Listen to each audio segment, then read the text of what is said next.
frog. To pay her back for the glass eye in his beer, Mr. Twit decided he would put a frog in Mrs. Twit's bed. He caught a big one down by the pond and carried it back secretly in a box. That night, when Mrs. Twit was in the bathroom getting ready for bed, Mr. Twit slipped the frog between her sheets. Then he got into his own bed and waited for the fun to begin. Mrs. Twit came back and climbed into her bed and put out the light. She lay there in the dark, scratching her tummy. Her tummy was itching. Dirty old hags like her always have itchy tummies. Then all at once she felt something cold and slimy crawling over her feet. She screamed. "What's the matter with you?" Mr. Twit said. "Help!" screamed Mrs. Twit, bouncing about. "There's something in my bed!"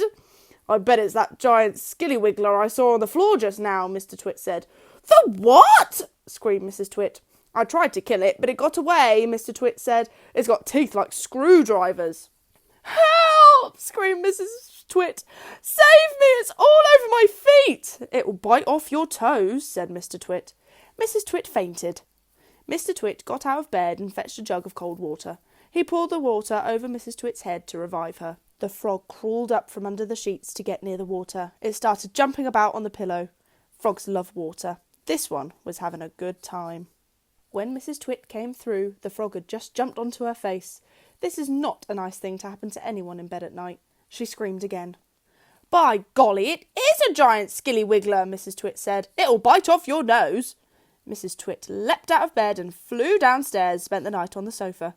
The frog went to sleep on her pillow. The wormy spaghetti. The next day, to pay Mr. Twit back for the frog trick, Mrs. Twit sneaked out into the garden and dug up some worms. She chose big, long ones and put them in a tin and carried the tin back to the house under her apron. At 1 o'clock, she cooked spaghetti for lunch and she mixed the worms in with the spaghetti, but only on her husband's plate. The worms didn't show because everything was covered with tomato sauce and sprinkled with cheese. "Hey! My spaghetti's moving!" cried Mr. Twit, poking around in it with his fork. "It's a new kind," says Mrs. Twit, taking a mouthful from her own plate, which of course had no worms.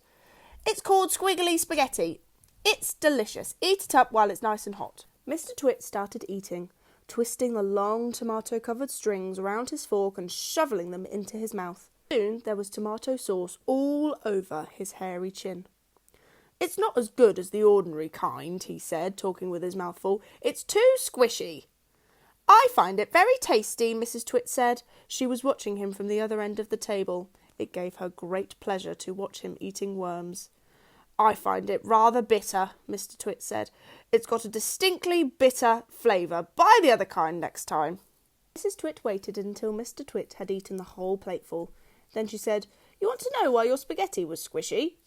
Mr. Twit wiped the tomato sauce from his beard with a corner of the tablecloth. "Why?" he said. "And why it had a nasty bitter taste?" "Why?" he said. "Because it was worms!" cried Mrs. Twit, clapping her hands and stamping her feet on the floor and rocking with horrible laughter.